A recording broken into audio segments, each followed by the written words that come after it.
oração para renascer em Deus. Renasci agora. Renasci em Deus.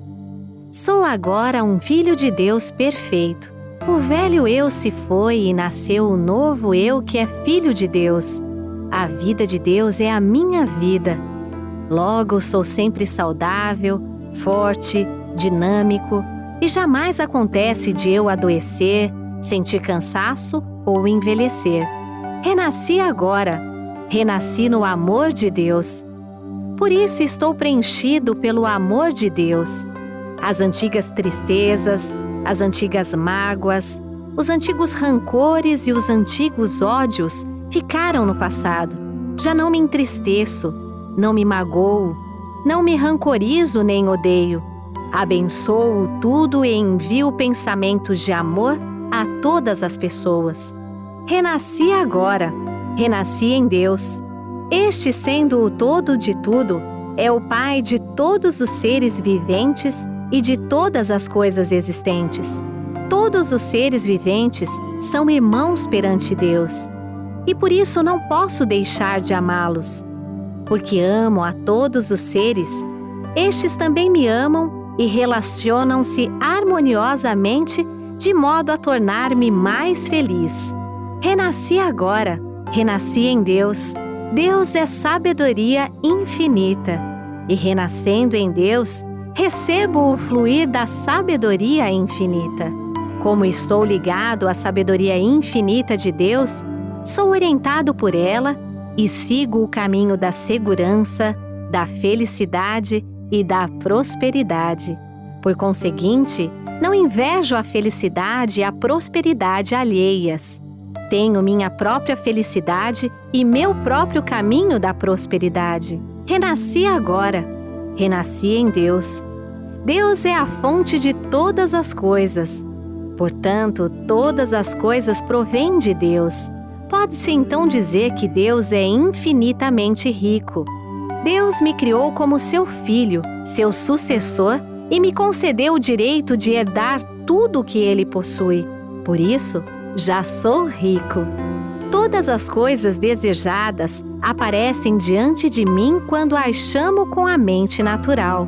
Se até agora as coisas desejadas não apareciam, é simplesmente porque me faltava a convicção de ser filho de Deus.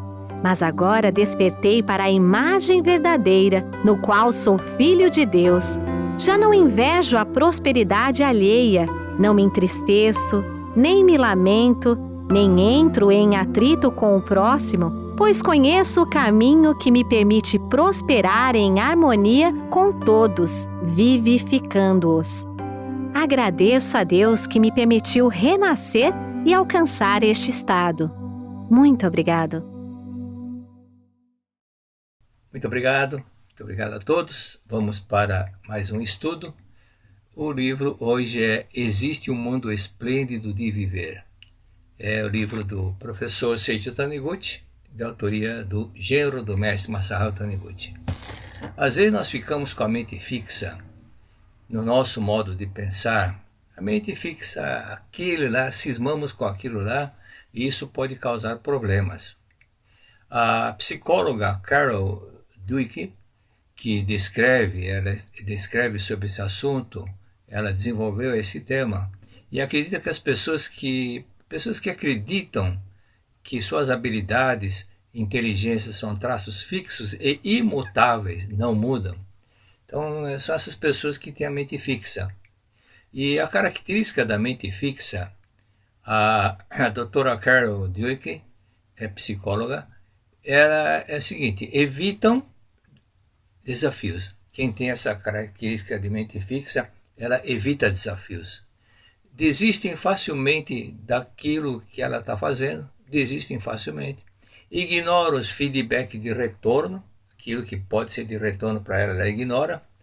Sentem-se ameaçados com o sucesso dos outros. E também outra coisa que eles têm de característica comum é de que acredita que o esforço é inútil. O esforço é inútil. Então, ela para no tempo. Então, por que isso acontece? A resposta é complexo de inferioridade e ego. São duas coisas que fazem com que isso aconteça. Então, em outras palavras, ela não se conscientizou de que é filha de Deus, ainda não se conscientizou. E está sempre assim, daquele modo, e acha que não tem nada que aprender mais, só ela que está certa. Então, esse tipo de pensamento é estagnar no tempo. Então, não convém ficar preso a isso. Dessa forma, não iremos evoluir. Temos que ser humildes e corajosos. Humildes e corajosos. Saber ouvir, dar atenção, ser atencioso para com todas as pessoas, coisas e fatos. Saber aplaudir e sair da defensiva.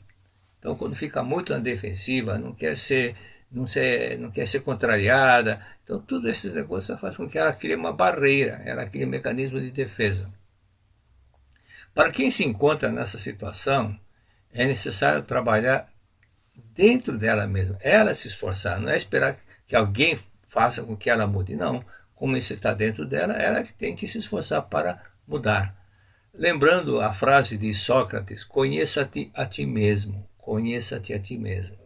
Então, desse autoconhecimento, então você vai trabalhando, vai verificando onde estão os seus pontos fracos, onde estão os seus pontos fortes, trabalhar em cima daquilo que é ponto fraco, do qual que você muitas vezes você defende, achando que aquilo é o certo, mas isso não é o caminho, não, tá? Então, nesse autoconhecimento, é importante não ficar preso ao conhecimento intelectual, à inteligência cerebral, mas avançar um pouco mais para desenvolver mais a sabedoria. Inteligência, conhecimento cultural, não é sabedoria, é um conhecimento da face da terra. A sabedoria vai muito mais além, tá? Então, existem pessoas que têm conhecimento cultural, mas não têm muita sabedoria. E tem pessoas que não têm cultura, mas têm muita sabedoria. Então, costumava, né? Ultimamente não faz tempo que eu não conto essa piada. Um caipira foi no baile, caipira pela primeira vez, não sabia dançar, e convidou uma dama para dançar, e de repente ele pisou no pé da moça e ela falou, mas aqui tem uns cavalo grande aqui, né? Aí ele falou, eu acabei de pisar no rabo de um. Então, isso é sabedoria, ou seja, a versatilidade. Não tinha cultura, não tinha conhecimento, mas tinha a sabedoria de dar uma resposta interessante. Ficar pensando que sabe tudo, dessa forma, não iremos evoluir. Temos que ser humildes e corajosos, saber ouvir, aplaudir e não ficar com a mente fixa somente no seu modo de pensar. No estudo A Verdade da Vida, comentei um fato acontecido que ocorreu em 1979 em São Bernardo do Campo. Nessa época, ministrava 2 aulas semanais nessa regional. Toda segunda e quarta, saía do trabalho da empresa que eu trabalhava e ia direto para lá. E chegava, a aula começava às 19h15, então chegava cedo, chegava 18h25, 18h30. Então até 19h15 dava tempo de orientar uma pessoa. E assim eu fazia. Aí um dia entrou uma senhora que normalmente era sorridente, mas com uma cara de maracujá maduro e mal-humorada. Aí eu perguntei, que é essa cara aí? Por que está com essa cara? Tomou chá de boldo? E ela falou, não, professor, eu estou com um problema. Falei, que problema? Eu não consigo levantar meu braço. Só levanto essa altura só, até o máximo aqui. Só até aqui. Não consigo fazer isso. Então, não conseguia fazer isso com o braço esquerdo. Então eu disse, a senhora não está querendo receber alguém. Porque quando a pessoa está receptiva, ela fala, oh, que bom que você veio e abraça a pessoa. Então a senhora não quer abraçar alguém. Quem é essa pessoa? Aí ela falou, na hora, é que meu filho engravidou a namorada dele. Eu não aceito isso. A mente fixa, não aceito isso.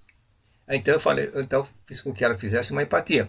E se tivesse acontecido com a senhora, quando era solteira, e ficasse grávida do namorado, qual seria o desejo do seu pai, a atitude que seu pai deveria tomar? Expulsasse da casa ou acolheria, compreenderia e desse todo o apoio? Ela falou, eu gostaria que meu pai não me expulsasse e que me acolhesse, compreendesse o meu erro. Tá bom, então faça isso. Aí eu falei, pense bem. Aceitionoye, genro é filho, sogro é pai, sogra é mãe, nora é filha, né? Genro é filho, nora é filha. Então, a senhora está para ganhar uma filha e um neto. Vai ser o primeiro neto, 2 pessoas que a senhora vai ganhar. Então, receba com os braços abertos. A senhora não quer ser avó? Quero, mas não nessa situação. Aconteceu? Deixa, né? Então agora, o importante é dar esse amor, acolhida ao neto, receber bem o neto, receber a filha que a senhora vai ganhar, que a nora é filha, entendeu? Tá bom. Então, é assim que é tão bom, tão gostoso ser avô, que no início desse ano, um dos netos me deu uma camiseta. Vovô é papai com açúcar. Vovô é papai com açúcar. E realmente é. Meu pai era muito rigoroso. Não pode comer nada doce antes do almoço, não pode comer nada antes da janta, não sei o quê. Sempre foi rigoroso e não deixava comer.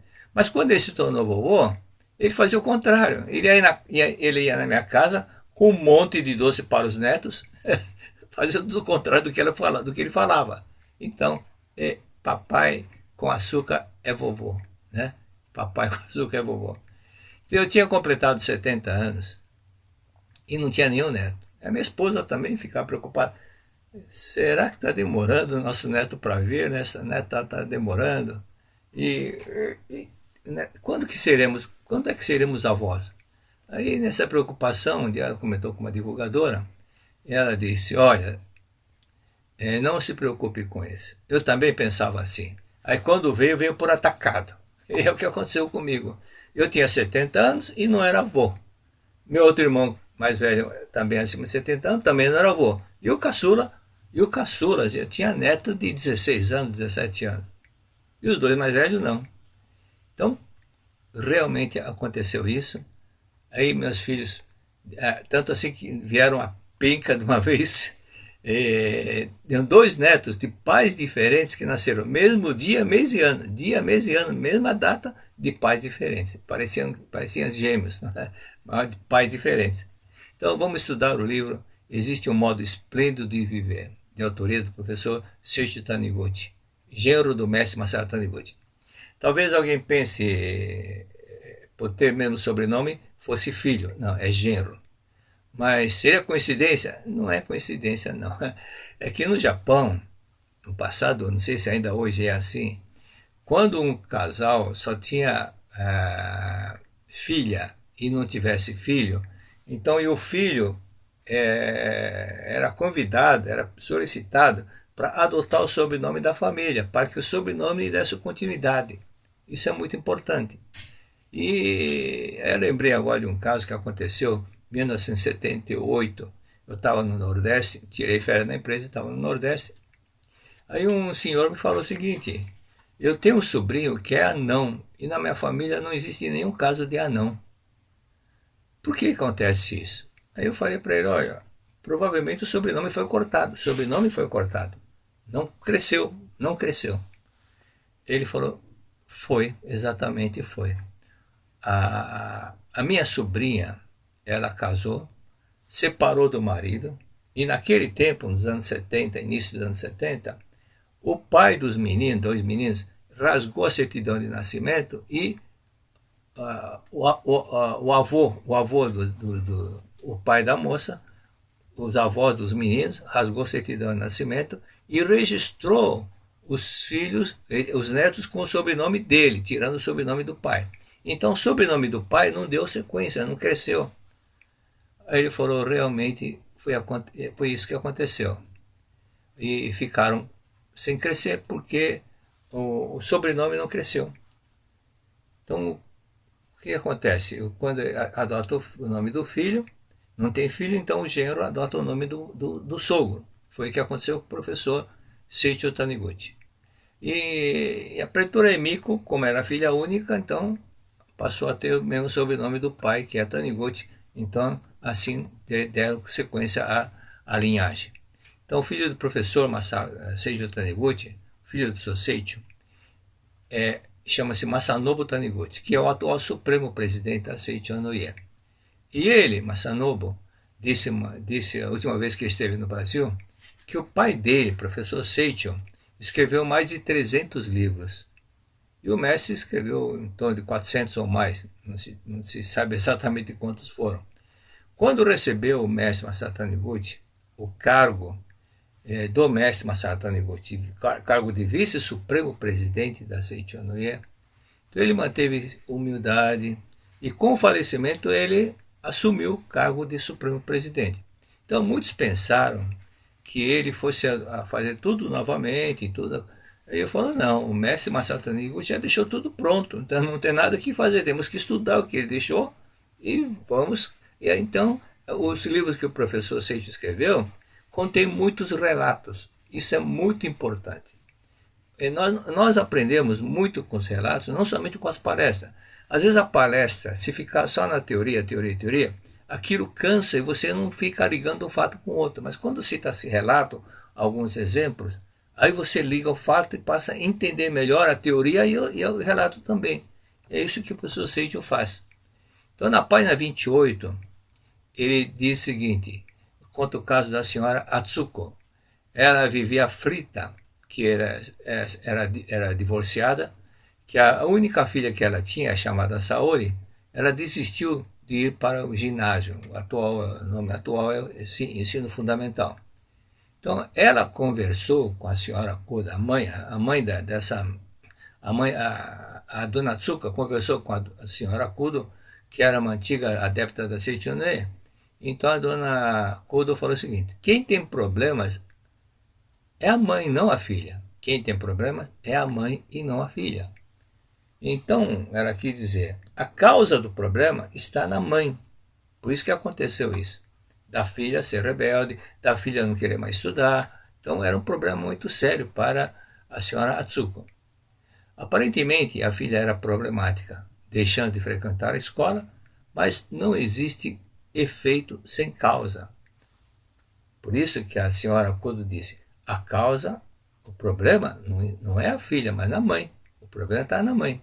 Então a causa estava no processo da mãe, que algum karma, alguma coisa que a mãe plantou e que estava colhendo agora. Então, o que foi isso? Então,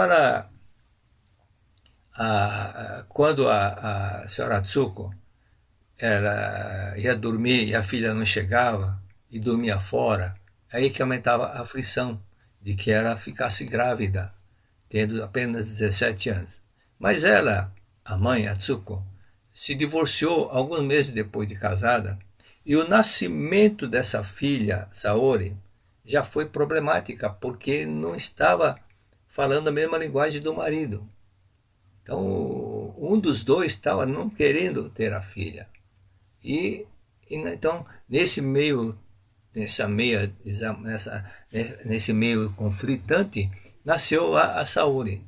E depois que nasceu, a Tsuko se divorciou do marido. Então nasceu a Saori nasceu nesse clima de divergência, desarmonia com do pai com a mãe. Aí a dona Tsuko foi convidada pela senhora Kudo para ir participar do seminário. E ela foi no seminário da academia de Tobitakyu, assistiu 3 seminários de 10 dias, mas a filha não melhorava, continuava a mesma coisa. Isso acontece quando nós ouvimos, ficamos na teoria, mas não praticamos. É isso que acontece. No livro do professor Seicho, ele faz comentário. Muitas mães acabam amarrando o filho na tentativa de melhorá-lo. Muitas mães acabam amarrando, prendendo, estagnando, conflitando com o filho, querendo impor, dominar, tem que ser assim, tem que ser assim, tem que ser assim, tem que ser assim. E lembrando que o ser humano tem 5 desejos. Desejo de ser amado, ser elogiado, ser reconhecido, ser útil e ser livre. Então, por exemplo, há muitos casos de diabetes, a grande parte é de túmulo, algum antepassado que está com sede. Isso é o lado espiritual, causa espiritual. O lado psicossomático é quando os pais ficam cobrando, impondo. Aí o filho fica muito tenso, muito acuado, aí começa a ter acontecer um desequilíbrio emocional, isso também gera diabetes. Então, dentro do lado psicossomático pode acontecer isso. Ou então, também outro caso que aconteceu com um colega meu, quando recebe muitas acusações, a pessoa fica muito tensa, vive naquela tensa, e ocorre um desarranjo no organismo dela e passa a ter diabetes também. Então, mas faça isso, faça aquilo. Mas se esquecem de elogiar o filho, só fica impondo, esquece de agradecer, esquece de reconhecer as virtudes e a espontaneidade dos próprios filhos, ou seja, esquece de ver o lado bom do filho. E mais adiante, o professor Seicho comenta: a senhora Tsuko compreendia intelectualmente que a Seichone prega e queria viver de acordo com o seu modo de viver. Olha a frase do professor Seicho. A senhora Tsuko compreendia intelectualmente, racionalmente, pelo cérebro, o que a Seichone ensina, mas queria viver de acordo com o seu modo de viver. Então, a pessoa entende, mas ela não abre a mão do seu modo de viver, É aquilo que eu falei da mente fixa no início. Uma das leis da mente diz: aparece aquilo que você teme, é a lei da mente. Nós somos regidos pela lei da mente, lei do espírito, modo de viver. Então, existe uma série de leis que nos regem. Uma das leis, que é a lei da mente, que é a lei da mente, é a lei da causa e efeito, é a lei do karma. Então, tem vários nomes para uma única lei, né? E uma dessas leis aparece aquilo que você teme. Por isso que tem aquele provérbio: quanto mais rezo, mais assombração aparece. Porque você teme, aparece. Como projeção da mente, aquilo que a Seichone fala, que é projeção da mente. E aconteceu exatamente aquilo que ela temia. A filha ficou grávida com 17 anos. Aí ela ficou aflita, pensou em matar a filha e suicidar, pensou um monte de coisa. Foi quando ela começou a seguir essa senhora que eu falei, e foi participar de uma conferência, de outra conferência, seminário. Aí, quando estava nessa aflição, ela foi participar de uma conferência numa outra cidade, com quase 3.700 pessoas que participaram. Ela compreendeu o erro na ocasião, que a causa da filha ser assim é que ela voltou mentalmente, fez um retrospecto, e ela viu que ela estava da mesma situação quando ela engravidou da filha. Então ela estava em conflito com o marido. E nesse conflito com o marido, nessa discordância, estava projetando isso agora. Havia divergência dela com o marido sobre a concepção da filha. Sentindo profundo arrependimento, perdoou a filha e passou a perdoar o neto que estava chegando. Ela falou: eu estava errada, eu estava muito errada. Eu estava só vendo o meu lado, querendo que minha filha fosse assim, mas eu não fui daquela forma que eu queria que a filha fosse agora. Eu fui muito radical com meu marido. Eu fui muito teimosa. Então, isso daí é que a filha estava mostrando que na mente dela, essa teimosia, ela estava procedendo dessa forma. Então, a filha deu à luz numa outra cidade, não na cidade que ela vivia, na cidade de Morioka, e onde morava a sogra da filha, o sogro e a sogra da filha, e no dia 16 de julho. Então ela, consequentemente, não assistiu o parto da filha. Quando ela chegou, o neto já havia nascido. Então, mas mesmo assim, ela chegando, já estava arrependida, se pegou o neto, segurou com um sentimento de gratidão, e olhando para a filha pediu perdão para a mãe: mãe, me perdoe. Porque ela ficava preocupada de que a filha ficasse grávida. Aí a filha: não faço isso, não vai acontecer comigo. E aconteceu exatamente de ficar grávida ainda com 17 anos. Então, ela estava aflita, chegou lá na maternidade, agarrou o netinho, segurando com muita emoção. Era o primeiro neto dela. Então, ela, quando olhou para a filha emocionada, a filha olhou para ela e falou: mãe, me perdoe, mãe, me perdoe. E havia perdoado a filha, e assim mãe e filhas conseguiram se harmonizar, apagando as desavenças do passado, os ressentimentos do passado. E no dia 17 de outubro, ela participou de uma outra conferência na cidade de Aomori, juntamente com a filha e com o genro. No início, eu falei sobre duas frases.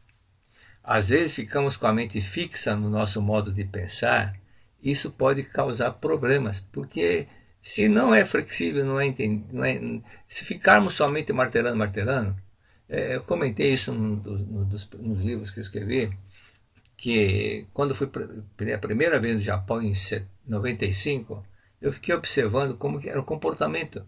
Meu pai era japonês, minha mãe era japonesa, mas o comportamento lá do Japão atual. Então, no restaurante, estava juntamente com o professor Fumio, e sentaram-se 7, 8 pessoas numa mesa, todos homens. Aí eu via, então, só ficava observando de longe, como quando um falava, todo mundo ouvia, ninguém falava junto, ninguém falava, pera um pouco, ninguém contrariava, não saía discussão. E quando um falava, o outro falava, sim, hi, hi, hi. Não é que estava dizendo, você está certo, eu tô te entendendo. Sim, eu estou te entendendo. Aí quando o outro falava, o outro também falava, sim, tá, sim, balançava a cabeça, sim, eu estou te entendendo. Então, assim, um entendendo o outro, não sai aquela briga, discussão, pera um pouco, aquela calorada, como acontece muito nos países latinos, né? Então, e por que isso ocorre? Exatamente por falta de flexibilidade mental e a falta de experiência nossa, a falta de experiência, a falta de flexibilidade, não é verdade? Então lembremos do Pai Nosso. Cristo ensinou, Pai Nosso que sai no céu, santificado seja o vosso nome, venha a nós o vosso reino e seja feita a vossa vontade. Seja feita a vossa vontade. Quando está falando vossa vontade, ele não está falando a minha vontade. Ou seja, estamos anulando o ego. E no canto evocativo de Deus, também tem essa parte de outra forma. Não sou eu quem realiza as minhas obras, mas é Deus Pai, mas a força de Deus Pai que preenche todo o universo, que preenche o céu e a terra. Então, anulando o ego também. E na Sutra, que nós estudamos agora há pouco tempo, na verdade, no estudo da verdade da vida, às quartas-feiras, na verdade da vida 38, a Sutra, a Amida-kyo e Hanya-shingyo, ali também fala sobre essa anulação do ego, né? Seja feita a vontade de Amitabha, Amitabha, na verdade, representa como se, ele não fala Deus, então fala Amitabha, iluminado. O iluminado, de onde tem uma luz, lá no céu bem alto, mais alto, superior de todo o mundo, existe um mundo celestial, ali está um Buda é um iluminado chamado Amitabha, que dele ramificam essas luzes, e todos nós somos da mesma luz, filhos da luz, dessa filha da luz, tá? Então, Deus está sempre dentro de nós, Deus está sempre de nós. Essa conscientização dessa verdade é que nós devemos ter para ter comunhão com Deus. Então, quando nós ouvimos a voz de Deus, Deus fala para todos, mas alguns não ouvem porque o ego está falando alto dentro dela.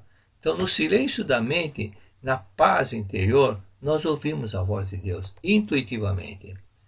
Um dia, meu irmão, eu e meus irmãos estavam na casa do meu primo, e juntamente estavam, porque era um casamento de algum deles, e estavam outros primos também lá do interior, de Presidente Epitácio, lá de Mato Grosso, lá de Dourados, e estavam lá na casa desse primo, e como todo mundo gostava de pescar, aí surgiu um comentário de pescar, nunca pesquei no mar, então surgiu, então vamos pescar amanhã, vamos pescar, vamos Sérgio, vamos, então vamos, tá, vamos.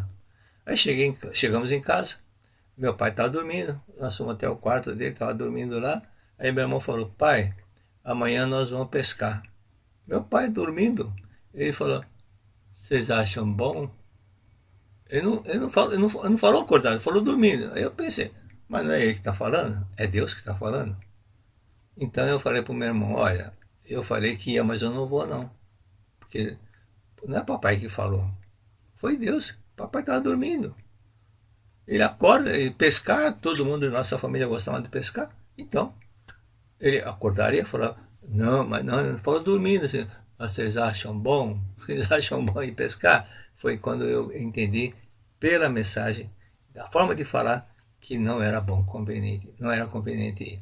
Aí meu irmão com meus primos foram, e chegando em Santo, na Avenida Ana Costa, estava chovendo.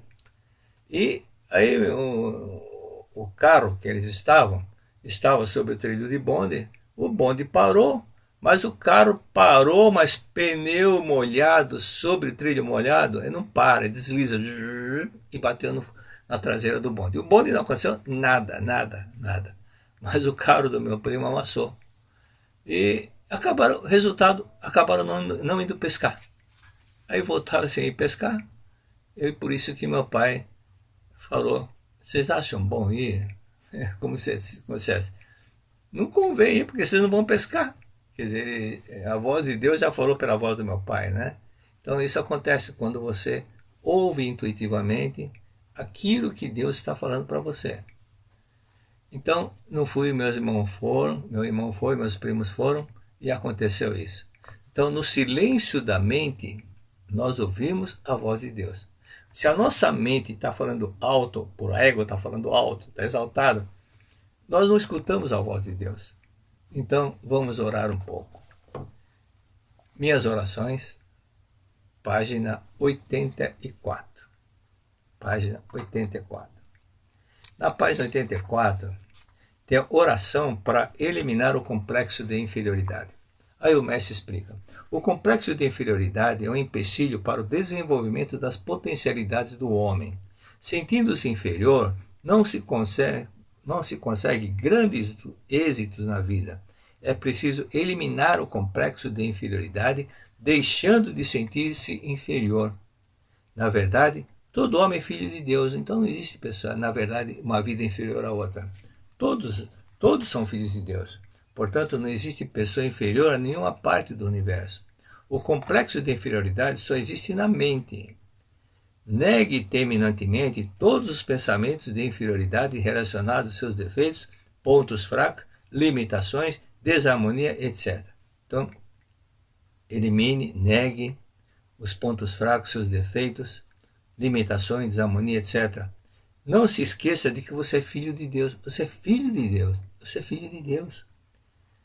Todo-Poderoso, filho de Todo-Poderoso, que tem toda a força infinita. No momento em que despertar de manhã e na hora que estiver adormecendo, ou ainda nos intervalos do trabalho, mentalize repetidas vezes o seguinte. Se você não estiver dirigindo, feche os olhos e repita em voz alta. Sendo filho de Deus, sou excelente em todos os sentidos. Na essência, sou dotado de capacidade infinita, de sabedoria infinita e de amor infinito. Portanto, nada me é impossível. Aonde quer que eu esteja, minha essência está se manifestando, cada vez mais nitidamente, também no modo concreto. Outra vez, sendo filho de Deus, sou excelente em todos os sentidos. Na essência, sou dotado de capacidade infinita, de sabedoria infinita e de amor infinito. Portanto, nada me é impossível.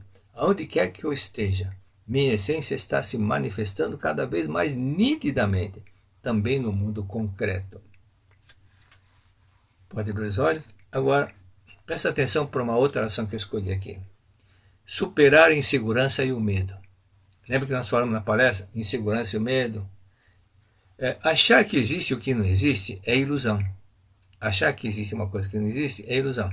Enganar-se admitindo existir aquilo que não existe é negar Deus, é negar que Deus é onipotente e que toda a sua criação é bem, bela e verdadeira. Quando você nega a existência de Deus, surge a insegurança e o medo. A insegurança é a imagem momentânea que aparece quando quando você duvida de que é um filho de Deus, de que é um com Deus. Por isso que a pessoa faz a primeira comunhão, o Shinsokan, sentindo que Deus está aqui, já não sou eu quem vive a vida, é Deus que está aqui vivo, isso está comum união com Deus. Mesmo que você não procure Deus, Ele está dentro e fora de você, protegendo e guardando-o. Basta conscientizar esta verdade, basta se compreender essa verdade. Aí que você vai estar com Deus. Deus está, mas se você não compreender, não sentir que é verdade que você está com Deus, então não vai sentir nada disso. Então por isso que é importante fazer o Shinsokan, né? Sentir uma comunhão com Deus. Deus o protege sempre, acorde, desperte e agradeça a todas as coisas, pois tudo ao seu redor beneficia. Mentalize da seguinte maneira. Agora feche os olhos para quem não estiver dirigindo e repitam. Dentro do meu ser existe a paz de Deus. Dentro do meu ser existe a paz de Deus. Nada pode perturbar a minha tranquilidade. O límpido lago do interior da minha alma é sereno porque está protegido por Deus. E ele reflete a glória de Deus, Pai eterno. Estou em paz. A paz de Deus está dentro da minha alma. O que perturbou minha mente desapareceu para sempre. Sou um com Deus, o qual é a minha própria vida. Sou um com Deus, o qual é a minha própria vida. Aqui nesse momento, recupero a força e a coragem e enfrento a vida e o trabalho com absoluta e solene paz no meu interior. Sendo um com Deus, nada pode perturbar a paz da minha alma. Novamente, feche os olhos. Dentro do meu ser existe a paz de Deus. Nada pode perturbar a minha tranquilidade. O límpido lago do interior da minha alma é sereno porque está protegido por Deus. E ele reflete a glória de Deus, Pai eterno. Estou em paz. A paz de Deus está em mim, na minha alma. O que perturbou minha alma desapareceu para sempre. Sou um com Deus, o qual é a minha própria vida. Aqui, nesse momento, eu recupero a força e a coragem e enfrento a vida e o trabalho com absoluta solene paz no meu interior. Sendo um com Deus, nada pode perturbar a minha paz, a paz da minha alma. Muito obrigado. Então é bom repetir assim que acordar, faça essa oração e sinta que está com Deus. Tire aquelas minhoquinhas da cabeça que fica achando que não dá, que não tem capacidade, que não é inteligente. Não coloque obstáculo na sua frente. Não comece a colocar obstáculo na sua mente. Não fica colocando obstáculo que não existe. Acho que não vai dar, acho que não consigo. Tire esse pessimismo. Vai em frente, vai em frente. Assim nós vamos conseguir. Então, que 2025 seja maravilhoso e seja com força e coragem, que estando com Deus, praticando constantemente os ensinamentos da Seichoné, agradecer, praticando meditação em Shinsokan, lendo a sutra para os seus antepassados, isso faz com que tudo comece a melhorar, ok? Então você pode ler minhas orações, outros livros da Seichoné, praticando assim que acordar, com certeza ficará gravado na sua mente e Deus estará com você, porque você tem essa conscientização. Muito obrigado, que Deus abençoe. Inicie 2025 com um despertar de novas possibilidades. Adquira as Palavras de Luz 2025, preceitos diários, e presenteie aqueles que você ama com a energia transformadora que este ano reserva. A cada manhã, ao virar a página, você abre portas para uma nova jornada de inspiração e crescimento. Deixe que as palavras preencham seu lar e seu local de trabalho, criando um ambiente de paz e otimismo, onde a alegria flui naturalmente.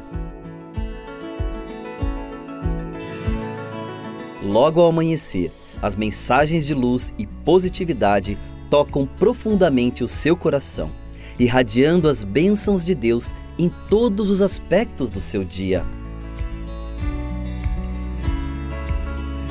Disponíveis nos formatos de parede e de mesa, as Palavras de Luz 2025, preceitos diários, oferecem mais do que palavras, elas trazem uma conexão diária com a essência divina.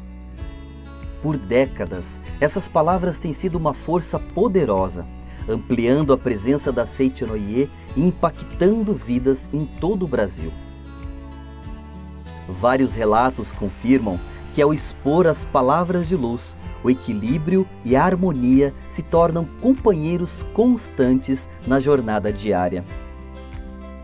Adquira as suas Palavras de Luz 2025, preceitos diários em nossa livraria virtual, livraria.sni.org.br ou pelo WhatsApp 11 5074 4180. Você também pode encontrá-las em uma de nossas sedes espalhadas por todo o Brasil. Consulte o endereço mais próximo em sni.org.br/onde encontrar. Palavras de Luz 2025, preceitos diários. Um presente para transformar o seu ano e o daqueles que você mais estima. Muito obrigado!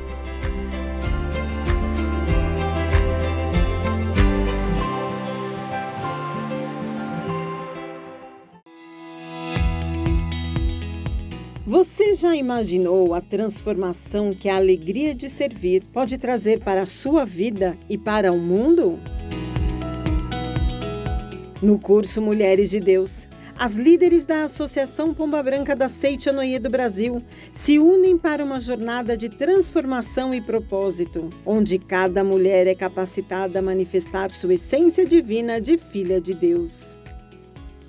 Neste curso, mergulharemos na essência da dedicação ao próximo e na força de liderar com propósito. A cada gesto, experimente como o ato de servir realizado com alegria ilumina caminhos, inspira gratidão e gera transformações profundas, tanto em você quanto na comunidade ao seu redor. Experiências imersivas aguardam você. Reconecte-se com sua verdadeira essência e participe de estudos profundos, práticas e cerimônias do ensinamento, vivências nos departamentos da organização, rodas de conversa, além de atividades reflexivas e interativas sobre sua trajetória como dirigente do Sagrado Movimento. Venha vivenciar a sublimidade de ser líder da Associação Pomba Branca da Seita Noye do Brasil. Participar do curso Mulheres de Deus é um divisor de águas em nossas vidas. Em 2 ou 3 dias, temos a oportunidade de fortalecer nossa fé. Emoções afloram, autorreflexões, autoconhecimento, grandes aprendizados.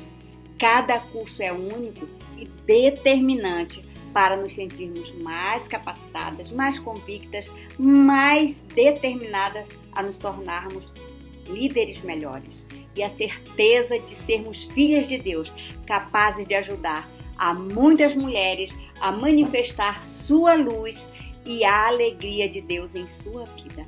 É extremamente prazeroso vermos líderes saindo do curso entusiasmadas, felizes e com um brilho no olhar. Muito obrigada! Liderar é mais que um papel, é uma missão divina. Deixe a sua luz brilhar. Inspire-se e inspire outras mulheres a descobrir a alegria de servir e viver a verdade no cotidiano. Em 2025, as academias de treinamento espiritual da Seita Noye do Brasil estarão de portas abertas. Venha viver essa experiência única. Inscreva-se agora no curso Mulheres de Deus e redescubra a alegria de servir. Nos dias 1 e 2 de fevereiro, Academia de Minas Gerais e Academia da Amazônia. De 7 a 9 de fevereiro, Academia de Biúna. Nos dias 15 e 16 de fevereiro, Academia de Curitiba e Academia de Goiás. 15 e 16 de março, Recife. 22 e 23 de março, Academia de Santa Tecla. 29 e 30 de março, Academia de Santa Fé. Garanta sua participação e transforme sua vida. Inscreva-se agora. Acesse www.sni.org.br/mulheres ou entre em contato pelo WhatsApp 11 50 14 2234 ou por e-mail pombabranca@sni.org.br. Mulheres de Deus, vivendo a alegria de servir, liderando com fé e inspirando gerações para um futuro de luz e transformação.